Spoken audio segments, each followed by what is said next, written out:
Devin Nunes, the sycophantic little water boy slash mole for Donald Trump, got busted this week using money from his campaign PAC to buy personal items.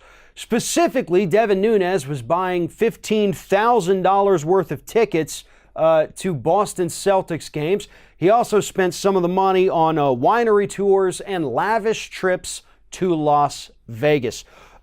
His PAC also spent $42,000 in the last 5 years on catering, site rentals, hotels, and meals in Las Vegas.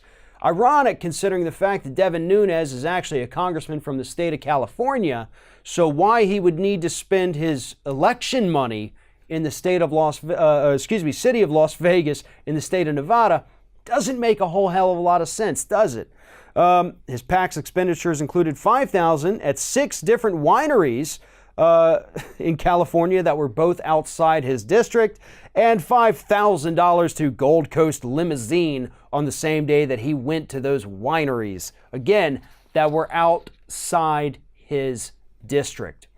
And I point that out so that I can continue the story here, because the House Ethics Committee actually forbids members of Congress from spending money from their re-election PAC, which is where this Devin Nunes money is coming from, on personal goods. They can use the PAC to give it to other Republicans. They can use the PAC for their own re-election, but you can't use it for basketball tickets and wine tours and, crazy weekends in Las Vegas, which apparently is what Devin Nunes is doing. However, that rule is often never enforced by the House Ethics Committees. Why? Because they're all doing it.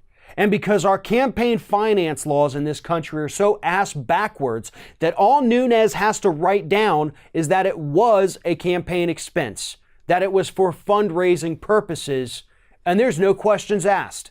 We have the evidence right here. The documents from his own campaign show that he did this, that he is illegally using campaign money to go out and have a little fun for himself. It's not for fundraising. It's not for his re-election because it's not even happening in his own district, and nobody's going to do a damn thing about it.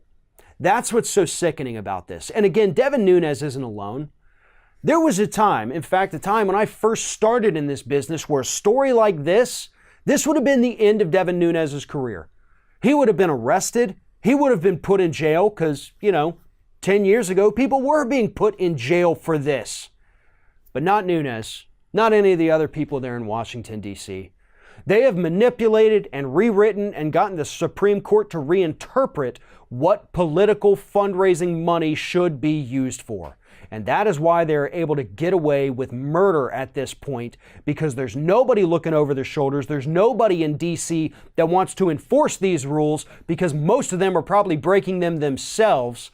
So a jackass like Devin Nunes gets to get away with it. And he's not going to stop. He's already raised $7 million for his re-election this year alone, partly because he is Trump's go-to boy, feeding him information and leaking it from House committees even when he's not supposed to. Devin Nunes has done everything possible wrong in the last 2 years. And unfortunately, it looks like he'll be sailing towards an easy re-election because nobody cares anymore when members of Congress break the law.